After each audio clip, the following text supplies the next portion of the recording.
Alors, pour le prochain plateau, nous allons accueillir Dr Ibrahima Niang, directeur du bureau Osiwa Guinée. On l'applaudit, s'il vous plaît. On va appeler aussi Didier Akotié, président directeur général d'Afrique Chèche. On l'applaudit, s'il vous plaît. Elhaj Malik Faye, directeur des programmes CSEM Sénégal. On l'applaudit. Et enfin, on va appeler Abdoulaye Magasouba, ministre guinéen des Mines.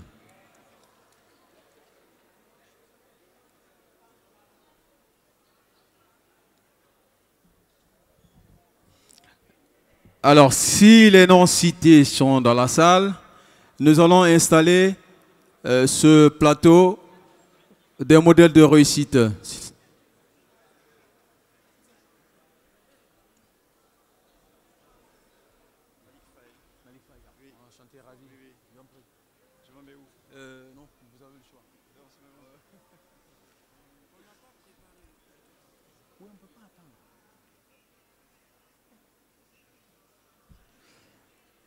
J'appelle Didier Akotié d'Afrique Chèche.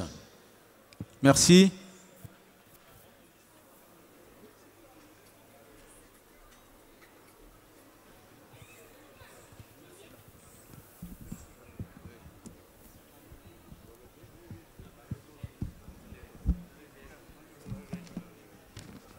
Allez.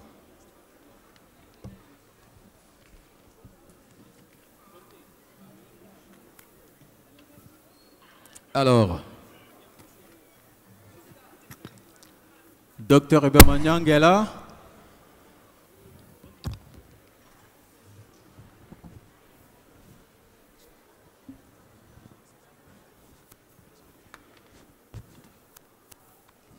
Voilà. Merci, messieurs. Nous allons animer ce plateau, celui des modèles de réussite.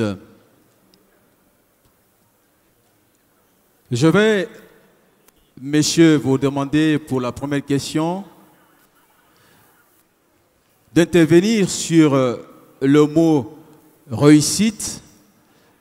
Et selon vous, la réussite, est-ce un point, une virgule ou une ligne continue? Et je vais commencer par Abdoulaye Magasouba, le ministre guinéen des Mines. Merci. Je tiens d'abord à remercier les organisateurs pour la qualité des débats ici et surtout pour tout ce que cela peut apporter à la jeunesse guinéenne. Oui. Pour répondre à votre question, je pense qu'il y a, quand nous parlons de réussite, nous parlons plutôt d'un processus. Parce que je pense que plonger dans l'autosatisfaction, en quelque sorte, pour dire « j'ai réussi » et se complaire dans cette situation, vous réaliserez très rapidement que les autres qui ne se sont pas arrêtés d'avancer vous dépassent, pour faire très simple. Donc il est très important qu'on ne parle pas de réussite comme un terminus, oui, mais plutôt comme un processus permanent, oui, de quête de l'excellence. Bien. Alors nous allons poursuivre et la prochaine réponse sera celle d'Elhaj Malik Faye, directeur des programmes de BEM. À quel moment l'on a constaté une réussite? Est-ce qu'on s'auto-évalue ou on s'auto-déclare réussi, ou y a-t-il des paramètres d'évaluation de la réussite? Oui, merci mon cher frère. Je dois à mon tour remercier Monsieur le ministre de l'Enseignement supérieur qui nous a fait l'honneur de nous inviter à cette importante manifestation. Et je suis ici pour représenter notre président, Dr Pape Madické Diop.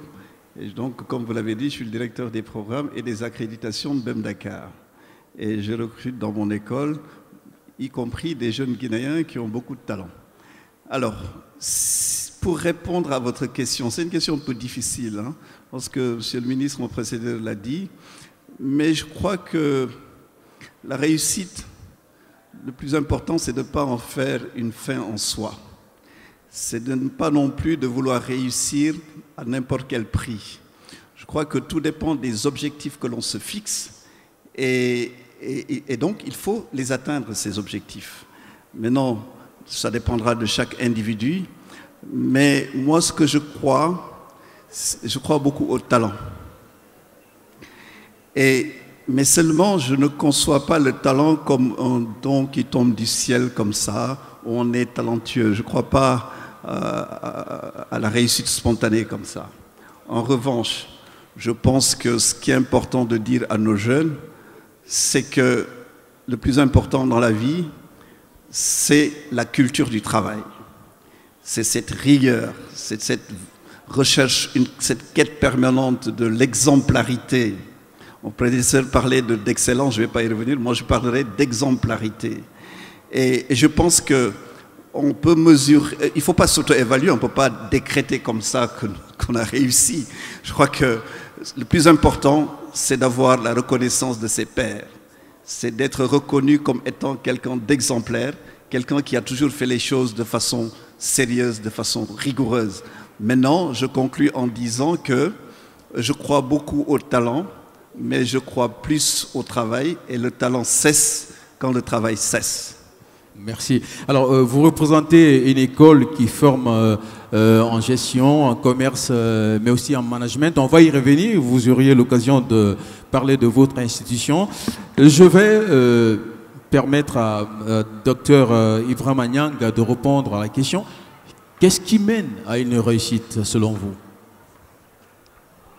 Tout d'abord, je souhaiterais remercier les organisateurs de cet événement d'avoir bien voulu m'associer.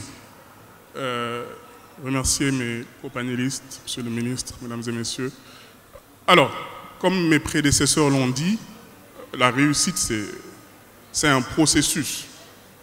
Donc, qui dit processus, dit bien entendu, ce n'est pas linéaire selon moi. Je veux dire, c'est un ensemble de choses, un ensemble d'étapes qu'on franchit selon des objectifs que l'on se fixe soi-même pour savoir si effectivement on a pu atteindre ces objectifs-là. Et donc je pense que la façon d'y arriver, mes prédécesseurs l'ont dit, c'est d'abord il faut savoir ce qu'on veut, il faut avoir des objectifs clairs, il faut avoir un rêve, et ensuite il faut se mettre à marcher.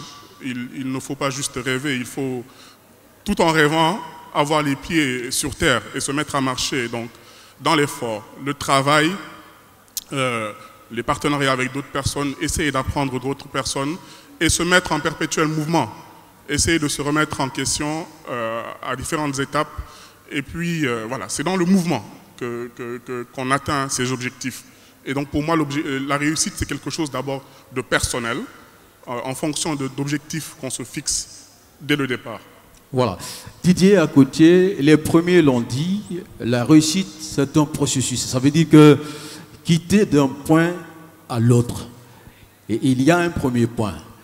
Vous avez plus de 20 ans d'activité et d'expérience dans le recrutement et de conseil en ressources humaines spécialisées. On va y revenir, on parlera de votre cabinet.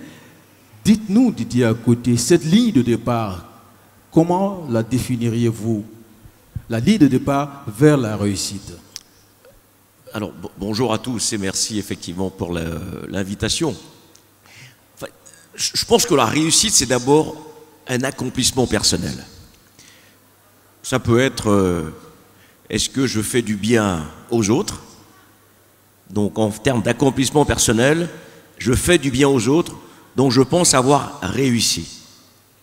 J'ai créé une entreprise dont la mission est d'aider les jeunes ou peut-être de développer une activité agricole. Est-ce que je pense que j'ai réussi à créer assez d'emplois pour faire du bien aux autres? C'est un élément d'évaluation de votre réussite. Parce que n'oubliez pas, généralement c'est au soir de, comme on dit, de sa vie, quand on est sur le lit de mort, qu'on se dit « est-ce que j'ai réussi ma vie ?» Et finalement, ce moment-là, on oublie la fortune, on oublie les objets matériels, parce qu'on ne l'emporte pas avec soi. Et on se dit « si j'ai réussi, c'est dans le regard des autres que je le vois, parce que j'ai fait du bien aux autres. » Pour revenir à la question, le point de départ de la réussite, c'est pas une course, donc on ne va pas dire qu'il y a un point de départ, mais le point de départ, c'est lorsque je me dis, voici ce que je me suis fixé comme critère pour qualifier de réussite ma vie, et quand je commence à rentrer dans ce processus, je commence à dire effectivement, c'est le curseur de ma réussite. Exemple concret, vous parliez de notre expérience en matière de ressources humaines. Nous avions rêvé simplement de valoriser le capital humain africain, c'est-à-dire le talent africain, le remettre au cœur de notre développement. Et donc, la ligne de démarrage, entre guillemets, de notre réussite est de dire, enfin, nous arrivons à montrer que le talent africain existe. Voilà, c'est ça le point de départ. Et ensuite, on peut l'évaluer à travers le nombre de jeunes que nous avons pu placer, le nombre de gouvernements qui ont pu faire des réformes en matière de capital humain, etc. Mais je crois qu'il faut vraiment qu'on sorte du concept, puisqu'on a quand même un public de jeunes, que la réussite se mesure à la valeur patrimoniale qu'on a constituée durant sa vie. Et donc, on se trompe également quand on part de ce postulat, quand on est étudiant, quand on est jeune entrepreneur, que la réussite, c'est simplement par le nombre de zéros que nous avons sur notre compte en banque, le nombre de voitures, le nombre de maisons, ça va bien au-delà. Et je crois que c'est d'abord un bon point de départ pour commencer une discussion un peu sensée et éviter de prendre les faux chemins, comme beaucoup de jeunes le pensent malheureusement. Didier, à côté, vous gardez votre micro. Vous êtes ici comme modèle de réussite. Et là, on va parler de votre passé, mais aussi de votre présent. Le parcours, le vôtre, mais aussi celui de votre cabinet, un peu de mots, puisqu'on va faire le tour de table. Il y a un effet miroir qu'il faut qu'on garde à l'esprit. Alors, Afrique Search, vraiment en deux mots, c'est un cabinet de recrutement et de chasseurs de tête spécialisé sur l'Afrique. Ce qui nous a amené à créer le cabinet, c'est lorsque, en étant étudiants nous-mêmes, nous avions rêvé d'une autre Afrique, celle dont les jeunes dans cette salle également rêvent.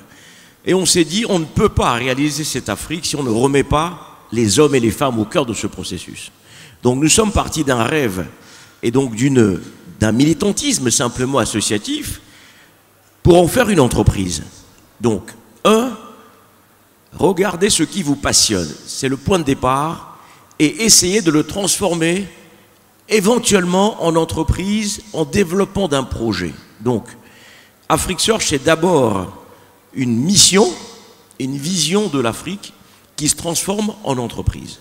Et je crois que c'est vraiment un point extrêmement important lorsqu'on parle de réussite, lorsqu'on parle de développement, lorsqu'on parle de modèle, ce en quoi vous croyez, si ce sont des valeurs que vous arrivez à transformer en projet d'entreprise, je pense que vous avez fait une grande partie du chemin. Je suppose qu'il y a d'autres questions, donc je vais peut-être m'arrêter là pour laisser les autres collègues. Alors, docteur Ibrahima Diang, la même question, le parcours, on a envie d'en savoir un peu plus sur vous, mais pourquoi pas sur le bureau Osiwa Guinée. Très bien, alors, Osiwa, c'est une fondation, et une fondation qui fait partie d'un réseau plus large, qui s'appelle les réseaux des fondations Open Society, ou Fondation pour des sociétés ouvertes. Donc nous avons des bureaux dans 5 pays dans la sous-région et nous avons notre bureau régional qui est à Dakar et avec un bureau pays en Guinée. Et en Guinée, ce que nous faisons principalement, c'est l'octroi de subventions. Donc nous soutenons des organisations de la société civile ou même des fois des ministères, des institutions qui mettent en œuvre des projets. Et donc nous travaillons dans les domaines de la gouvernance économique, la gouvernance politique, l'accès aux droits et les droits de l'homme en général. Donc c'est vraiment ce que nous faisons. Nous faisons aussi beaucoup de plaidoyer et d'accompagnement à des organisations qui sont sur le terrain. Et donc, moi, mon parcours, c'est un parcours atypique. Souvent, je ne sais pas si je suis un juriste, si je suis un politiste, si je suis autre chose, et tant mieux d'ailleurs pour moi. Je me rappelle toujours d'une anecdote, lorsque je suis sorti de l'université en Angleterre et que je suis rentré au Sénégal. Alors, je vivais l'angoisse que vivaient tous les jeunes de mon âge qui cherchaient un travail. Et donc, j'ai pris le premier travail qui se présentait à moi. Et c'était un stage dans une compagnie d'assurance. Et lorsque j'ai eu mon entretien avec le RH de cette compagnie d'assurance, il m'a dit, mais monsieur Niang, vous n'avez rien à faire ici. Et à l'époque, lorsqu'il me l'a dit, j'étais choqué. Et j'étais triste, parce que je me disais, mais ce monsieur ne veut pas que j'ai un travail. Mais au fil des années, j'ai compris qu'il avait raison. Parce que si j'étais resté dans cette compagnie d'assurance, justement, j'aurais été malheureux. Non pas parce que je pense que ceux qui travaillent dans des compagnies d'assurance sont malheureux, loin de là. Mais c'était totalement en déphasage avec ce que moi j'avais comme aspiration ou comme rêve dans la vie. Donc ce monsieur, en me donnant ce conseil, ou en tout cas en participant à cet échec, m'a permis d'apprendre et m'a permis de rester sur la voie que je m'étais tracée. Et je le remercie. Si un jour je le croise, je lui serrerai la main, je dirai merci beaucoup. Pour aller vite, donc j'ai fait des études en relations internationales et en économie en Angleterre avant de rentrer au Sénégal pour faire une maîtrise en droit public, un DEA en gouvernance et puis après un doctorat en sciences politiques. Et entre-temps, plusieurs spécialisations dans le domaine électoral, dans le domaine de la démocratie. Et je porte d'autres casquettes aussi. Je suis en même temps auteur. Donc j'écris, voilà, je vis plusieurs vies en même temps et toutes ces vies s'entre-nourrissent, voilà. Oui. Et donc on peut faire plusieurs choses en même temps et donc voilà, en résumé, et on pourra revenir dans les détails. Merci Dr Ibrahim Niang. Elhadj Malick Faye, directeur des programmes de BEM Dakar.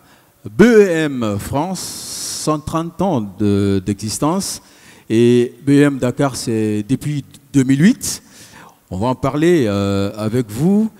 Quand est-ce que vous êtes arrivé à BEM Sénégal? Et dites-nous-en sur votre parcours personnel. Merci beaucoup pour cette question. Alors, je dois d'abord préciser que oui, BEM va fêter ses 10 ans en décembre prochain à Dakar. Ce sera un grand événement auquel j'invite tous nos amis à venir participer. Alors, je vais commencer par BEM, ensuite je parlerai de moi. Alors, BEM, l'acronyme, c'est Bordeaux École de Management. Au départ, c'est une délocalisation, c'est une implantation de l'école de commerce de Bordeaux, comme vous l'avez dit, qui a plus d'un siècle d'existence à Dakar. Et la convention a été signée par le président, directeur général, Dr Pape Madické Diop, et qui les a convaincus de s'installer à Dakar. Et je dois dire que c'est la première école, la première business school, membre de la conférence des grandes écoles en France, et qui est classée dans le top 10 des plus grandes écoles de commerce en France, qui a fait le choix de s'implanter en Afrique noire francophone. Donc ça, c'était déjà quelque chose de très important. Et alors, ce qui s'est passé, c'est qu'à partir de 2013, il y a eu un événement majeur, c'est la fusion entre Bordeaux École de Management et Euromed Marseille, qui a donné naissance aujourd'hui à un autre groupe qui s'appelle Kedge Business School, qui est aujourd'hui dans l'environnement français l'une des toutes premières écoles de commerce en France.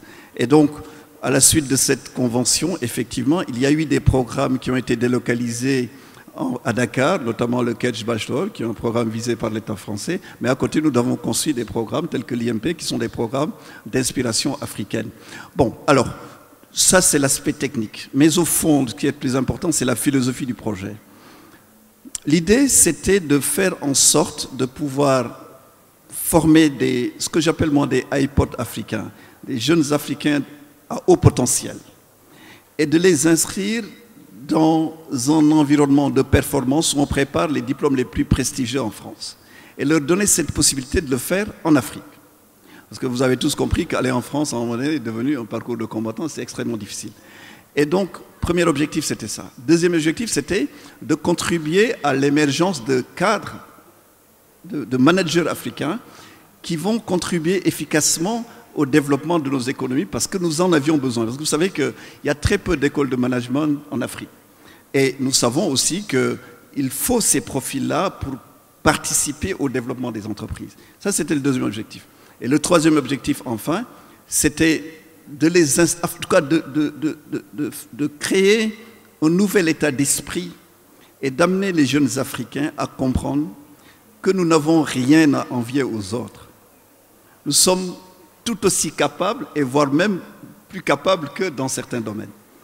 Et c'est une conviction profonde, mais pour cela, il y a des choses qu'il faut régler. C'est vraiment agir avec énormément de sérieux, de rigueur, et de s'affirmer en tant que tel, et de montrer aux autres ce que nous sommes capables de faire, et de sortir de ce que j'appelle les africanités, d'arriver en retard, de ne pas respecter sa parole, de ne pas respecter ses engagements. C'est ce que nous voulons bannir. Et je pense qu'aujourd'hui, nous en avons les moyens. Nous avons une pleine conscience que c'est possible. Et je crois que, sincèrement, c'est le sens de ma présence ici, c'est vraiment de contribuer modestement à l'émergence de cette conscience africaine, de jeunes gens capables de faire l'Afrique et de s'installer dans ce que j'appelle moi le temps du monde. Il n'y a pas un temps africain, il y a un temps pour tout le monde. Et nous devons nous battre pour être dans ce temps-là, d'être en capacité de répondre aux vrais enjeux de l'économie mondiale, et de l'économie de nos pays, et de faire en sorte que demain nous soyons exemplaires dans tous les domaines dans lesquels nous intervenons. Ça, c'est notre philosophie de base. Maintenant, pour ce qui me concerne, c'est un modeste parcours. J'ai fait mon baccalauréat, comme les jeunes ici, au Sénégal. Ensuite, je suis parti en France. J'ai fait l'école d'ingénieur qui s'appelle l'École nationale de génie des systèmes industriels de l'Institut Polytechnique de Nancy, où je suis sorti. Et ensuite, je suis rentré au laboratoire LIRSA, c'est au CNAM de Paris, où je travaille sur des problématiques de leadership. Ma thématique de recherche, c'est de faire une comparaison sur le leadership tel qu'il s'exprime en Europe, en Occident, et le leadership tel qu'il s'exprime en Afrique. Et de voir quelles sont les différences, quelles sont les complémentarités, en quoi nous sommes différents d'eux, et quels sont les points, les axes d'amélioration pour faire en sorte que demain, nous puissions bâtir, former, coacher des jeunes qui seront d'un leadership exemplaire en Afrique, et j'espère en tout cas pourront contribuer à l'émergence de nos pays et surtout être utiles à l'Afrique. Merci Elhadj Malick Faye. Abdoulaye Magassouba, ministre guinéen des Mines, depuis votre nomination, beaucoup de réformes, beaucoup de changements, c'est connu des Guinéens. Vous aurez l'occasion de parler de votre département, de quelques activités ou de la Guinée des Mines. Mais je vais vous demander de commencer par l'autre Abdoulaye Magassouba. Qui était-il? L'autre Abdoulaye Magassouba, c'est un fils de fonctionnaire de l'État guinéen qui a toujours, par son interaction avec le partenaire, rêvé de pouvoir un peu apporter quelque chose à son pays un jour. Donc j'ai fait des études primaires à Kindia et des études secondaires à Conakry, et au terme du bac, j'ai bénéficié d'une bourse de l'État guinéen pour aller étudier à l'étranger. J'ai fait un diplôme de gestion d'entreprise au Maroc. J'ai choisi la gestion parce que, en mon sens, tout commençait par la maîtrise des organisations, la maîtrise de comment les entités fonctionnaient avant toute chose. Si on veut avoir de la performance, ça commence par cette connaissance profonde. Quand je suis rentré, j'ai choisi, malgré que j'avais déjà un emploi qui avait été trouvé par mon père, je lui ai dit non, papa, pour ne pas le choquer, je dis bon, je vais garder ça en bandoulière. Si je n'arrive pas à trouver autre chose, je reviendrai vers toi. Et donc, je suis sorti sur le marché, je me suis renseigné et j'ai choisi de travailler dans un cabinet d'audit pour la simple raison que j'avais, l'envie de maîtriser comment les organisations fonctionnaient, et l'audit était une bonne voie pour ça, et surtout que l'audit me permettait de faire une société d'assurance aujourd'hui, un projet de développement demain, une société minière après-demain, et donc m'outillait pour affiné mes choix professionnels au fil du temps. Mais dès le départ, et malgré le fait que j'ai fait une école de gestion, à la fin, au terme de l'école de gestion, je pense que, monsieur, vous savez mieux que moi, les étudiants choisissent en général des projets liés à l'entreprise. Un projet de création d'une nouvelle entreprise, de réorganisation. J'ai choisi le financement du développement par les institutions de Bretton Woods. Les gens étaient surpris. Je n'ai pas expliqué aux gens, mais c'était toujours avec ce rêve d'enfant-là de servir le pays en contribuant à l'amélioration de l'action de l'État. Donc, ce travail et ce mémoire de fin d'études-là m'a bien sûr aidé plus tard, lorsque, après quelques années d'expérience, je me suis dit qu'il était temps que je commence le virage vers le public, après avoir compris un peu comment le privé fonctionnait, parce qu'il est je veux dire, une autorité publique, qu'en général, partout dans le monde, le privé fonctionne mieux que le public à cause des incitations qui s'y trouvent. Et en ce moment, je n'avais pas les moyens, bien sûr, de financer d'excellentes études à l'étranger, donc j'ai cherché des bourses qu'il y avait un peu. L'une des meilleures bourses disponibles, c'était la bourse Fulbright du gouvernement américain, mais il fallait l'anglais. Et donc j'ai pris des cours d'anglais ici, donc, pendant que je travaillais, donc les soirs je faisais mes cours d'anglais et j'ai passé le test, les entretiens, j'ai été sélectionné dans le cadre de la bourse Fulbright, dont je ne me connaissais pas en réalité toute la portée. Je savais que c'était une bonne bourse, mais lorsque je suis allé pour le programme aux États-Unis et ils envoient les étudiants dans les meilleures universités américaines, j'ai découvert que c'était extraordinaire. Parce qu'on prenait tout en charge, moi qui n'avais pas de moyens, c'était déjà un pas, et on amenait les étudiants dans les meilleures écoles américaines. Lorsque je suis rentré, ils m'ont proposé de repartir pour être assistant professeur à l'école, et c'était payé au SMIC pratiquement, c'était aux alentours de $1000, je vais dire à l'échelle américaine. J'ai décidé de repartir pour pouvoir approfondir mes connaissances, et le diplôme était bien sûr en économie du développement, donc ça m'amenait directement vers l'action publique. Et lorsque j'ai fini, je suis rentré, à la surprise générale, j'ai démissionné d'un des emplois les plus recherchés dans le secteur privé, dans un bon cabinet international, et ainsi de suite. J'ai démissionné et je me suis mis à mon compte. Donc, j'ai créé mon entreprise. Et l'objectif, c'était que je puisse faire ce que je voulais. Choisir les études que je voulais faire, les consultations que je voulais faire au niveau national et au niveau international. Et deuxième chose, disposer de suffisamment de temps pour préparer mon basculement vers l'administration. Et donc j'avais presque la moitié de mon temps libre en ce moment que je consacrais à des études, des analyses sur des problèmes très précis au niveau de l'administration et que je faisais gratuitement. Donc dans ce processus, j'ai réussi, j'ai eu la chance de pouvoir avoir des contacts intéressants au niveau de l'administration.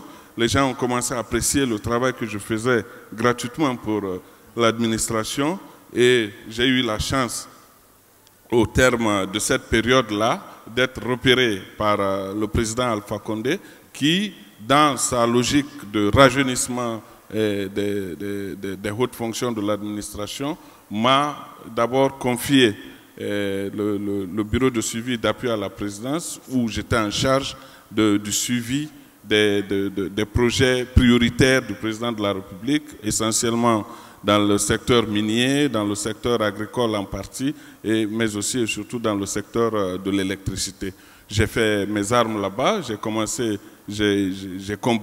à comprendre un peu comment l'administration fonctionnait, et au bout de quelques années, il a choisi de me faire encore plus confiance en me confiant le secteur, la direction du secteur des mines et de la géologie. Voilà. 4 parcours riches qu'on peut applaudir. Messieurs, on parle de réussite, donc la lumière, l'opulence, mais derrière les rideaux, tout est noir. C'est l'échec. Et là, vous êtes formateur. Est-ce qu'il arrive de constater avec vos étudiants ou de constater au niveau des étudiants des handicaps ou des difficultés qui pourraient être considérées après les études comme obstacles à la réussite? Est-ce qu'il vous arrivait de faire ce constat? Oui, alors, je ne veux pas faire l'apologie de l'échec, mais je pense sincèrement que l'échec est formateur. L'échec est très formateur à condition de savoir en tirer les bonnes leçons, les bonnes conclusions et de ne plus recommencer les mêmes erreurs. Dans ce sens, l'échec peut être profitable. Alors, nous avons un petit souci dans notre environnement, parce que l'environnement francophone est différent de l'environnement anglophone. Dans l'environnement anglophone, le fait d'avoir échoué vous donne quand même une certaine présomption que le risque est mineur d'échouer une deuxième fois. Et on vous accorde très souvent une deuxième chance.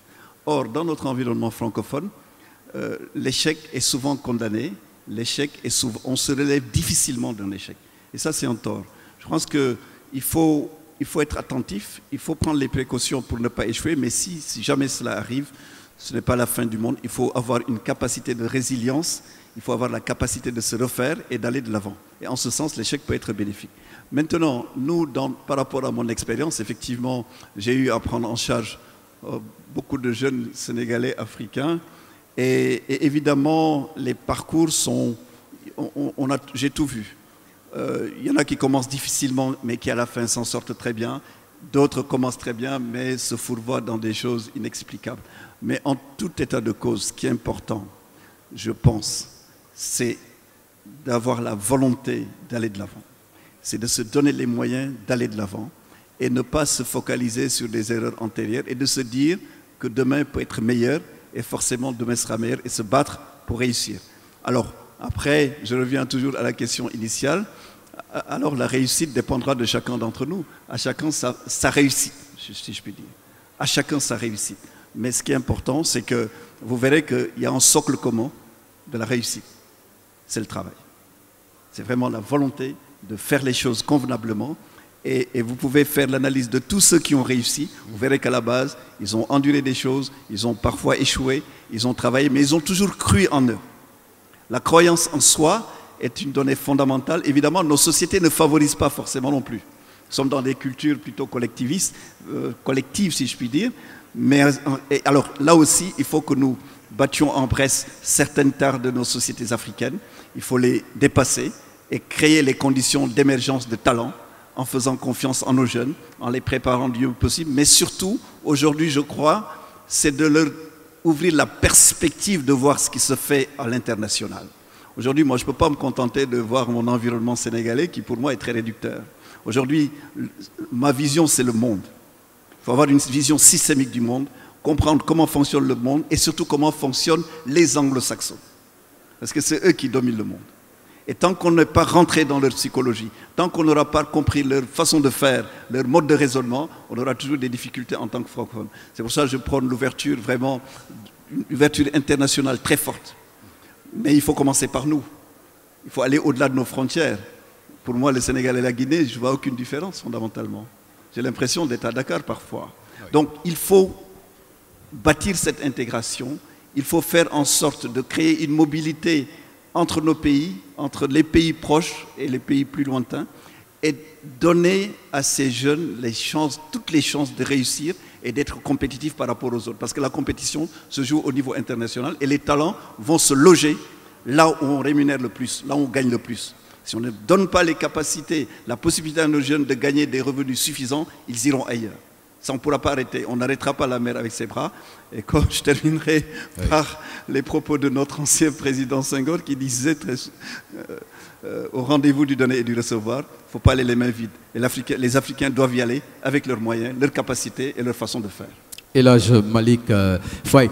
Didier Akoitié, on vous appelle chercheur ou chasseur de têtes en Afrique, mais des têtes qui seront ensuite couronné de succès, on l'espère. On l'a dit que la réussite, c'est un processus. Alors, sur cette ligne, est-ce que vous pouvez tracer réussite, échec, ensuite réussite plus, ensuite échec, ensuite réussite, jusqu'à réussite, et tout le processus continue. Est-ce que c'est votre constat?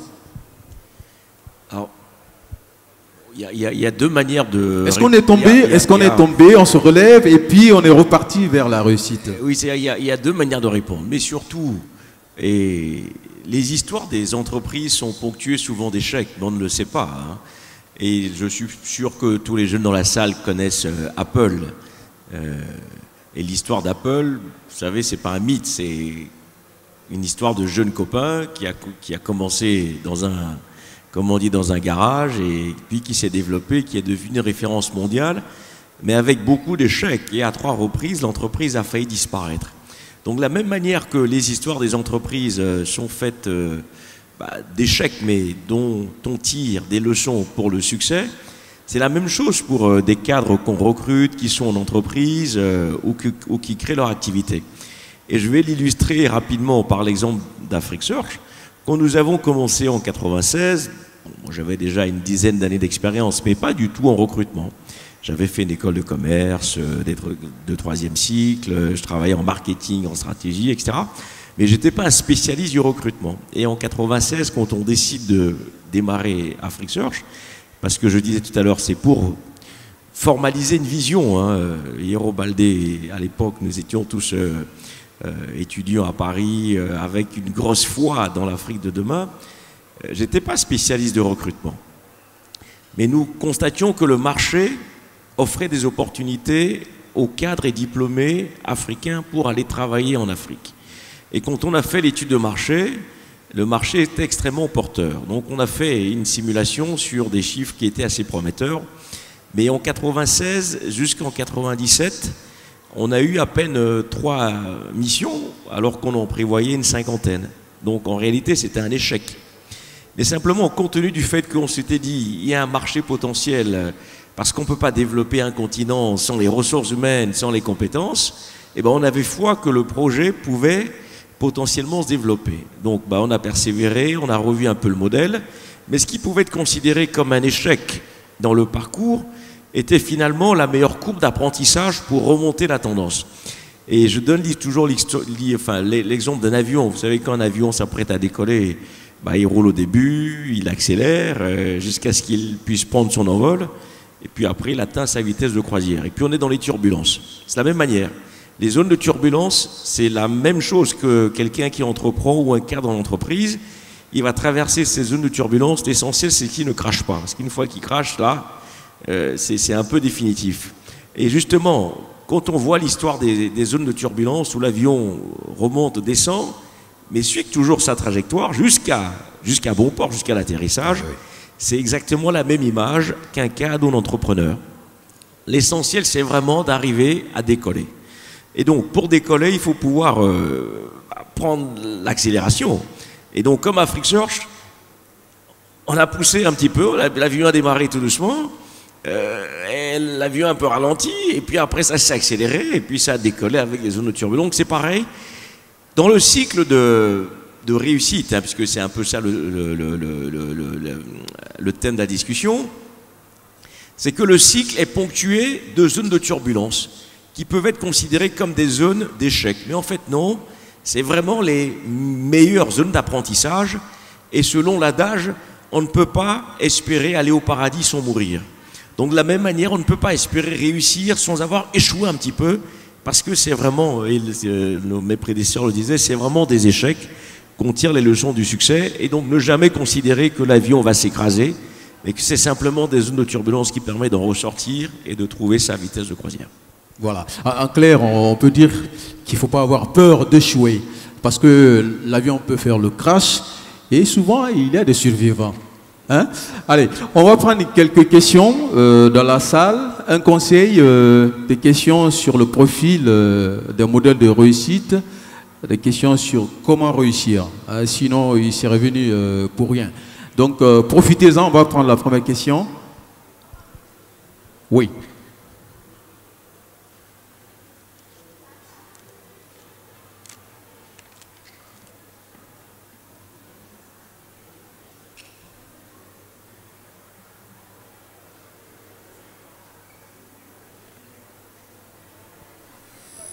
Réglez le micro, s'il vous plaît.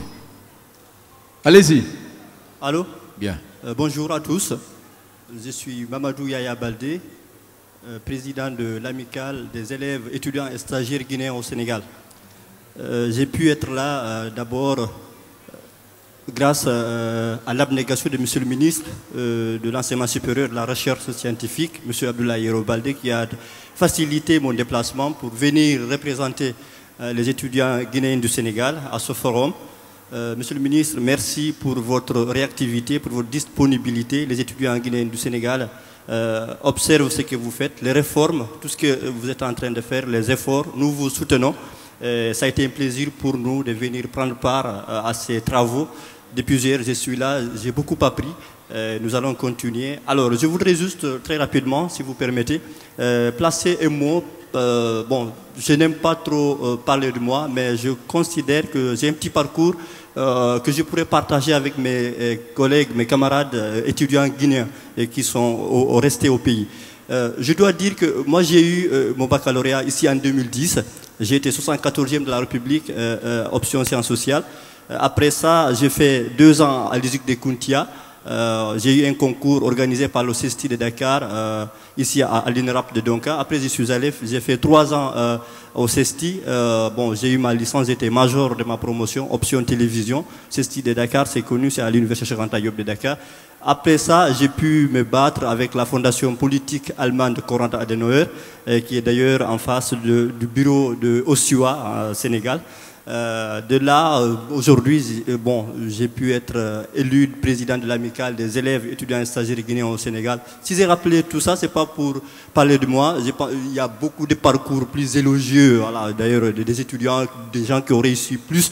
Mais je voulais juste dire aux étudiants guinéens que moi, lorsque je passais au Sénégal, j'avais peur parce que je me disais que j'ai un niveau, voilà, niveau guinéen, voilà, j'ai peur. Mais lorsque je suis venu au Sénégal, je me disais que j'étais dans le pays de Senghor où véritablement les gens étaient bien en français, surtout en sciences sociales, que je ne pouvais pas réussir dans ce pays-là. Mais je me suis battu, par après, mais je me suis dit, mais j'ai un très bon niveau, j'ai pu véritablement me trouver une place au pays de Senghor. Aujourd'hui, bon, nous faisons beaucoup de choses, ce n'est pas le moment de le dire, et les gens remarquent à partir du Sénégal ce que nous faisons, et c'est une véritable fierté et motif de satisfaction.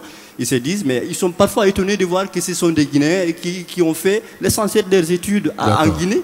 Donc, véritablement, il faut qu'ils se disent, même étant ici au pays, ils peuvent réussir, et c'est possible. Donc, il faut saluer. Donc, l'école, ça a été dit hier, donc l'école guinéenne souffre à des failles, mais tout ce qui se fait ici n'est pas mauvais. Attention. Bravo. Donc, il y a beaucoup de choses. Donc, on peut étudier ici, réussir ici et véritablement être un modèle. Donc, il faut que l'école de la République soit valorisée, et c'est pourquoi j'encourage cette initiative du forum. Donc, il faut que nous soyons fiers de notre école publique. L'école publique, l'école de la République, il faut que nous travaillions tous pour que cette école-là soit une école de qualité. Merci, monsieur. Merci, on peut l'applaudir.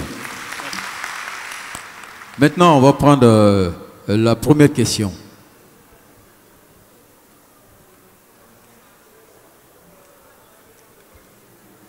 Oui, rapidement. Bonjour tout le monde. Bonjour. Merci aux panélistes pour ces motivations. Moi, je réponds au nom de Thierno Suleiman Ba, responsable de communication de la Fédération estudiantine de Guinée. Je fais licence de sciences politiques à l'Université Générale Lansana Conté de Sonfonia. Je voudrais demander à ces panélistes de me donner, s'il y a des secrets pour réussir, de nous les livrer. Et s'il n'y a pas de secret pour réussir, de m'expliquer un peu sur les notions de persévérance. Parce que la plupart des cas que je m'interroge sur la réussite ou que je suis des cours sur le développement personnel, on insiste beaucoup sur la persévérance. Et j'aimerais avoir beaucoup plus d'informations sur ça. Merci. Deuxième question. Ah, ok, d'accord. Voilà. Bonjour à tout le monde. Je m'appelle Adama Kamara, plus connu sous le nom de Adams. Je suis le concepteur du jeu de société Adams actuellement. Je suis directeur général de CAFI, donc je suis entrepreneur ou jeune entrepreneur. CAFI, c'est le Centre africain de formation et de l'innovation. C'est un centre qui est accompagné par le ministère de l'enseignement supérieur et de la recherche scientifique au sein de quelques universités pour accompagner les jeunes porteurs de projets. Mais puisqu'on parle de modèle, on parle d'entrepreneuriat. Aujourd'hui, moi, je suis invité dans plusieurs lieux pour parler de mon parcours. Mais bon, je me dis toujours que je ne suis pas encore un modèle. Mais pourquoi on m'invite? Quand j'étais à l'université, très rapidement, j'avais créé un jeu de société et dénommé Jeu Adams qui peut permettre à tout le monde d'apprendre. Mais il n'y avait personne pour m'accompagner. Alors quand j'ai terminé, je me suis dit, alors il faut implanter au sein des universités une structure pour pouvoir accompagner tous les jeunes porteurs de projets. Mais comment je suis arrivé là? D'abord à l'université, je le disais le samedi passé, il y avait un salon à l'université, qu'en 2011, j'avais déposé un courrier pour recevoir une subvention à Sophonia, ça n'avait pas marché. En 2012, j'ai déposé, ça n'a pas marché. En 2013, ça n'a pas marché. En 2014, ça n'a pas marché. En 2015, ça n'a pas marché. En 2016, ça n'a pas marché. Alors en 2017, quand j'ai déposé le courrier pour recevoir la subvention, ça a marché. Bravo. Alors pourquoi je le dis? C'est bon. Voilà, merci. c'est pour revenir à ce que mon ami disait, puisqu'il a parlé de persévérance. Je vais lui faire comprendre que quand on est entrepreneur, il faut que nous soyons très, très persévérants. Parce qu'il y a coup bas, frustration. Parfois, tu es seul chez toi, tu ne sais même pas quoi faire. Mais pour quelqu'un qui est formé en développement personnel, qui suit des cours en audio et vidéo, oui, qui assiste aussi à des formations, je crois qu'il peut percer. Alors, il y a une question rapidement à ces modèles. On va prendre la question. J'aimerais savoir oui, avec quelle somme ils ont commencé. Il y en a qui disent qu'ils ont commencé avec 200 francs, 3 000, 4 000. Avec quelle somme? La somme avec laquelle ils ont commencé. La chance. Non, la somme. La somme, ah d'accord. D'accord. Ok. Voilà, merci beaucoup. Merci. Donc on va répondre. On va prendre une dernière question. Oui, madame, s'il vous plaît.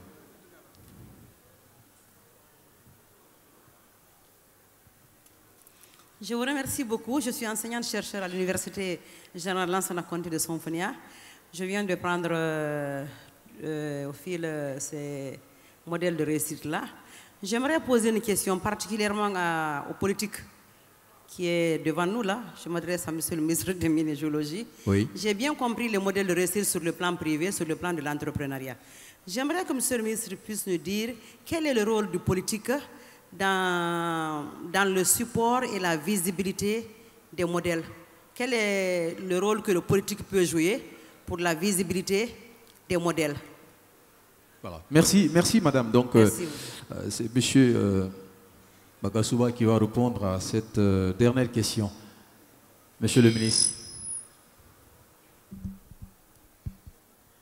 Je pense que le principal rôle du politique, c'est pouvoir mettre en avant, promouvoir les valeurs de référence pour la réussite.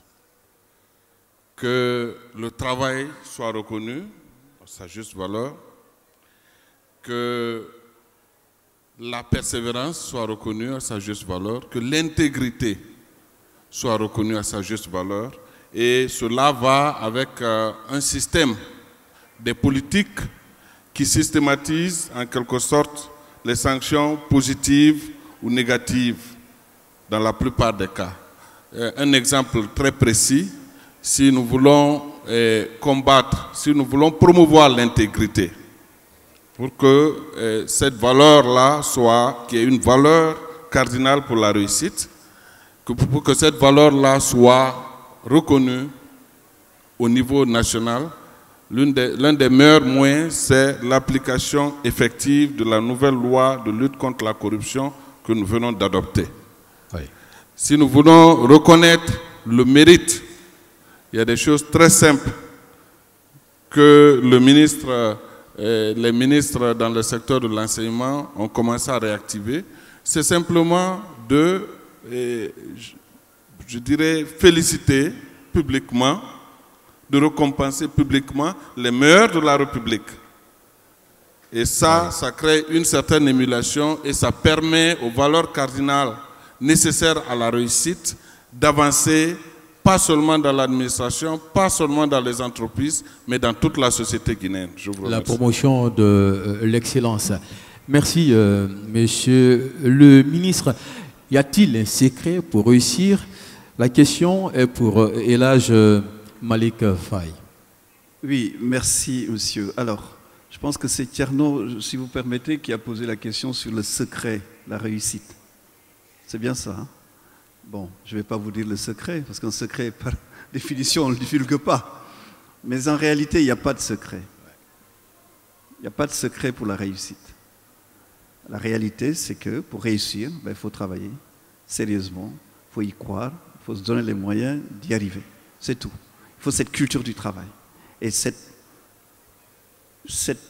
je dirais, une propension absolue à faire de la qualité. Dans tout ce que vous faites, faites-le du mieux possible, faites-le bien. Si vous faites ça, je suis convaincu qu'un jour vous réussirez. Alors, être persévérant, je dirais même plus, il faut être endurant. C'est une course de fond. Il faut tenir, malgré les écueils. Il faut être résilient. C'est la capacité à se refaire en cas d'échec. Il faut se battre en permanence. Et je pense que si vous êtes conscient de ces aspects-là, on peut y arriver. Maintenant, je dirais que pour le reste, on peut en parler pendant des heures et des heures. Mais en réalité, je peux vous dire en toute sincérité, en tout cas moi, toutes les réussites que j'ai connues sont basées sur ces choses-là, sont basées sur ces critères. Bien. Et c'est ce que nous cherchons à prévaloir. Alors, quand on a les pieds dans les starting blocks, ligne de départ vers la réussite, la question est pour Dr Ibrahim Magnang. Est-ce qu'on est obligé de commencer avec les billets de banque? C'est une question qui a été posée, c'est d'ailleurs la dernière question. Alors, c'est bien pour ceux qui peuvent commencer avec les billets de banque, mais moi, par exemple, je n'ai pas commencé avec des billets de banque. J'ai commencé avec des idées. J'ai commencé avec un idéal.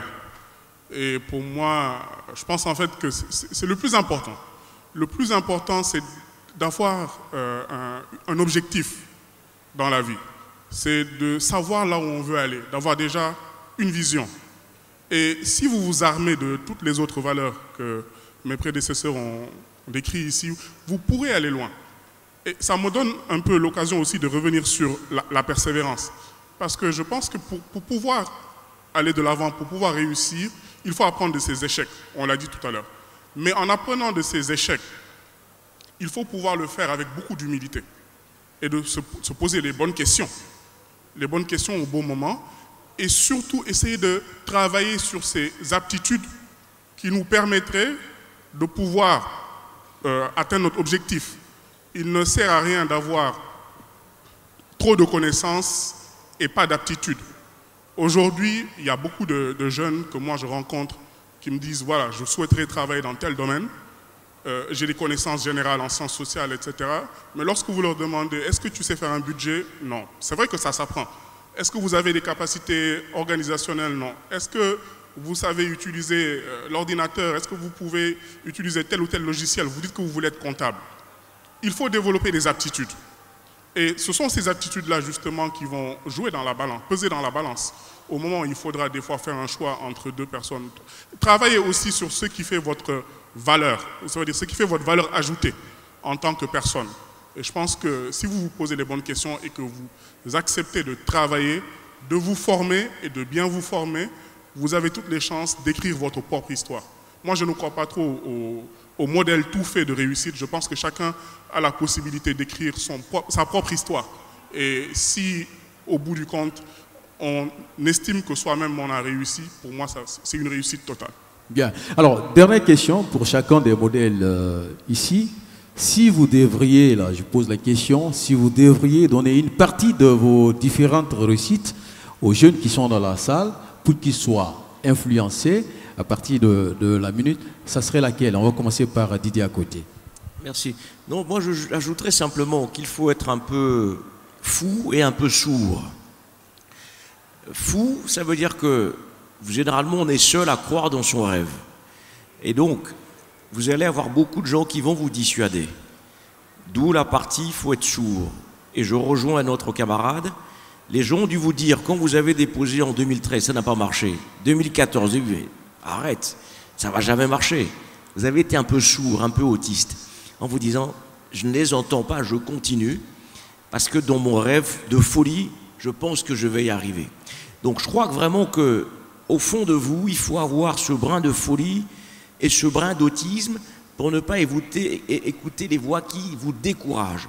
Parce que quand vous rentrez chez vous le soir, quand vous êtes entrepreneur, le soir vous êtes seul dans votre lit, hein, et vous avez toute la journée qui a été difficile, les difficultés que vous avez rencontrées toute la journée, et vous êtes seul dans votre tête en vous disant « Ah, ce truc-là, est-ce que ça va marcher? Ça va peut-être pas marcher. » Mais le matin, et quelqu'un a dit « Vous êtes résilient quand vous vous réveillez, parce que vous avez tellement bien ruminé, tellement bien digéré les mauvaises idées de la veille et trouvé des nouvelles solutions, que le matin, vous devenez un nouvel homme de nouveau, toujours aussi fou et aussi rêveur. » Donc vraiment, la solitude de l'entrepreneur, c'est quelque chose qui est terrible.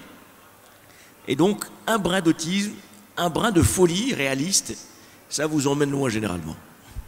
Alors, vous allez répondre à la dernière question, Didier à côté. Il n'a pas répondu à la question, s'il vous plaît. Alors, je demandais, ça c'est la question pour chacun de vous, si vous devriez offrir quelque chose de votre réussite qui puisse influencer la salle, ça serait laquelle? Oh, c'est le miroir des autres, honnêtement. Hein. C'est-à-dire, lorsque vous rencontrez des gens qui vous disent « Écoutez, ce que vous faites m'a servi, a servi mon enfant, etc. » Là, vous vous dites « Je suis dans la bonne voie, je suis dans la bonne direction. » Donc, c'est vraiment l'effet miroir. La réussite dans l'absolu, en se gargarisant de « j'ai réussi », pour moi, ça n'a vraiment aucun sens.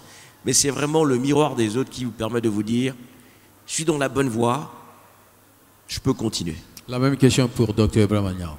Alors moi, si je pouvais prendre toutes ces personnes avec lesquelles je travaille depuis toutes ces années dans ces différents domaines et vous les donner, je l'aurais fait volontiers parce que j'estime que c'est grâce à ces personnes-là qui me soutiennent, avec lesquelles je travaille en équipe, que j'ai pu faire les choses justement que j'ai faites aujourd'hui.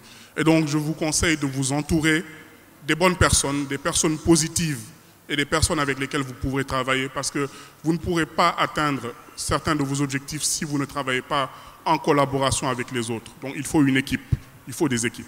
Et l'âge. Merci. Alors moi je suis tenté de dire que, je parle d'un constat, il nous manque quelque chose en Afrique. C'est le courage managérial, c'est le courage d'y aller. Je vous dis, chers jeunes, moi, le conseil que je donne tous les jours à mes étudiants, c'est soyez courageux dans la vie. Et si vous avez envie de faire, faites. Allez-y, prenez les précautions nécessaires, mais allez-y. Ça, c'est la première chose. La deuxième chose, c'est un conseil, c'est de bâtir ce que j'appelle moi des compétences sociales. Il n'y a pas que les compétences dures, les maths, la finance, etc. Non. Aujourd'hui, ce qui fait le plus grand défaut, c'est ce que j'appelle ces compétences sociales, c'est la capacité à s'exprimer, à s'habiller correctement, à se coiffer correctement, à ne pas parler d'une certaine manière et surtout à apprendre des autres, à s'enrichir des autres. Ouvrez-vous aux autres. Regardez ce qui se passe en Thaïlande, en Chine, en Malaisie et inspirez-vous de ces bonnes pratiques. Et troisième élément, qui rejoint un peu le premier que j'ai cité, et là, je vais utiliser une pensée d'André Malraux. André Malraux disait « Il y a quelque chose de pire pour un homme que la mort. » C'est de mourir sans savoir la richesse que l'on portait en soi. Merci. Merci, Elhadj. La dernière réponse? Oui, moi je voudrais partager très rapidement peut-être un petit bout de ma vie professionnelle avec les étudiants ici présents. Lorsque j'ai fini mes études universitaires, je suis rentré gaillardement avec mon diplôme et j'ai eu un stage dans le cabinet d'audit. Et lorsque je suis venu, dans ma veste, cravate et tout, je me disais, on va me mettre sur une table dans un bureau bien cossu pour... voilà. On me dit, bon, vous allez en bas, vous allez vous arrêter, vous allez faire des photocopies de tous les documents de l'organisation que nous étions venus auditer. Et j'avais un collègue à l'époque qui était déjà depuis plus d'une semaine. Donc je suis descendu, nous arrêtions de 8h à 18h pour faire des photocopies. Ça m'a un peu choqué au départ. mais j'ai pris ça avec humilité. Je dis, bon, tu as juste un diplôme, tu n'as rien d'autre, prouvé d'autre. Donc je suis allé, je me suis arrêté, on a fait les photocopies pendant toute la semaine, c'était des milliers de photocopies pendant la semaine. Et le vendredi, j'ai décidé de photocopier tous les documents de référence de l'organisation que nous étions venus auditer. Puisque j'étais à la photocopieuse, donc j'en avais le droit. J'ai tout photocopié, j'ai mis dans un carton, je suis rentré avec à la maison. J'ai tout lu pendant le week-end. Le lundi, et chaque semaine, il y a les réunions de planning, comme ils disent. On donne les tâches aux uns et aux autres, on discute des questions qui ne sont pas résolues. Et le chef de mission, il pose quelques questions. Je le vois surpris que le fait que j'arrive à répondre aux questions. Et je me suis rendu compte qu'en réalité, dans toute l'équipe, il était le seul à avoir fait ce que j'avais fait. Donc, il a commencé à m'observer différemment. Pendant la journée, il a observé ce qui se passait. Et c'est la dernière journée que j'ai passée à la photocopieuse. Celui qui était arrêté à la photocopieuse une semaine avant moi, je l'y ai laissé, il y a passé quelques semaines encore. Moi, on m'a dit, bon, écoutez, vous pouvez faire autre chose. Donc, venez commencer à faire ça. Je partage cette expérience pour dire qu'il y a des valeurs, si nous les respectons, si nous les observons en permanence, il n'y a aucune raison qu'on ne réussisse pas. Le travail avec rigueur, dans l'humilité. Vous n'avez pas toujours ce que vous voulez, mais faites toujours le meilleur usage de ce que vous avez. Voilà. Merci, on peut applaudir. Vous êtes des modèles de réussite, vous êtes Dr Ibrahima Niang, directeur du bureau au Siwa Guinée, vous êtes Didier Akoité, président, directeur général d'Afrique Chèche, vous êtes Elhaj Malik Faye, directeur de programme BEM Sénégal, et vous êtes Abdoulaye Magasouba, ministre guinéen des Mines.